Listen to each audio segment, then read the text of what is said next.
ఏది అయినా ట్రై చెయ్యి ఆచి చికెన్ మసాలా. ఆచి చికెన్ మసాలా. సైనిక సామర్థ్యాన్ని పెంచుకునే దిశగా జపాన్ చారిత్రక అడుగు వేసింది. దేశంలోనే తొలిసారిగా సుదూర ప్రాంతాల్లోని లక్ష్యాలను ఛేదించగల లాంగ్ రేంజ్ క్షిపణులను నైరుతి ప్రాంతంలోని ఓ ఆర్మీ క్యాంప్లో మోహరించింది.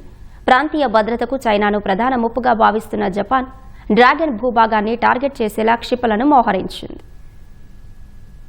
మిత్సుబిషి హెవీ ఇండస్ట్రీస్ అభివృద్ధి చేసిన అప్గ్రేడెడ్ టైప్ 12 ఉపరితలం నుంచి నౌకలపైకి ప్రయోగించే క్షిపణుల్ని కుమామోటో ప్రిఫెక్చర్లోని కెంగున్ క్యాంపులో జపాన్ మోహరించింది.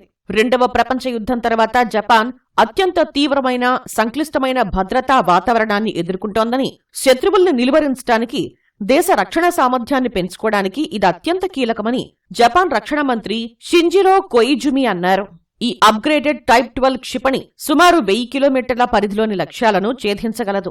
దీని పాత వర్షన్ సామర్థ్యం కేవలం 200 కిలోమీటర్లు మాత్రమే. తాజా సామర్థ్యంతో జపాన్ క్షిపణులు చైనాను కూడా చేరుకోగలవు. ఈ మోహరింపుతో జపాన్ శత్రు స్థావరాలను దూరం నుంచే ధ్వంసం చేసే సత్తా సొంతం చేసుకుంది.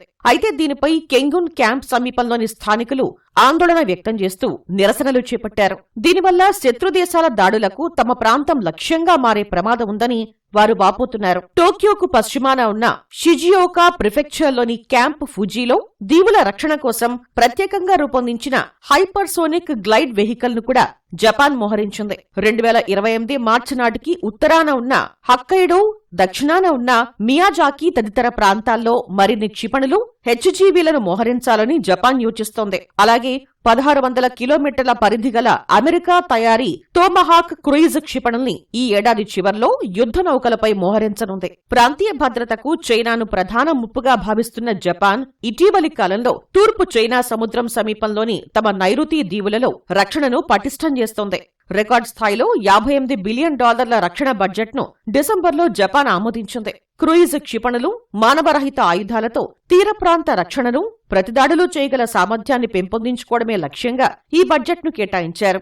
గత ఏడాది జూన్లో పసిఫిక్ మహాసముద్రంలోని జపాన్ దీవుల సమీపంలో 2 చైనా విమాన వాహక నౌకలు సంచరించడం టోక్యోను ఆందోళనకు గురిచేసింది. తైవాన్పై చైనా ఎలాంటి సైనిక చర్యకు పాల్పడినా జపాన్ సైనిక పరంగా స్పందించాల్సి వస్తుందని గత నవంబర్లో జపాన్ ప్రధాని తకైచి చేసిన ప్రకటనతో ఈ ప్రాంతంలో ఉద్రిక్తతలు మరింత పెరిగాయి.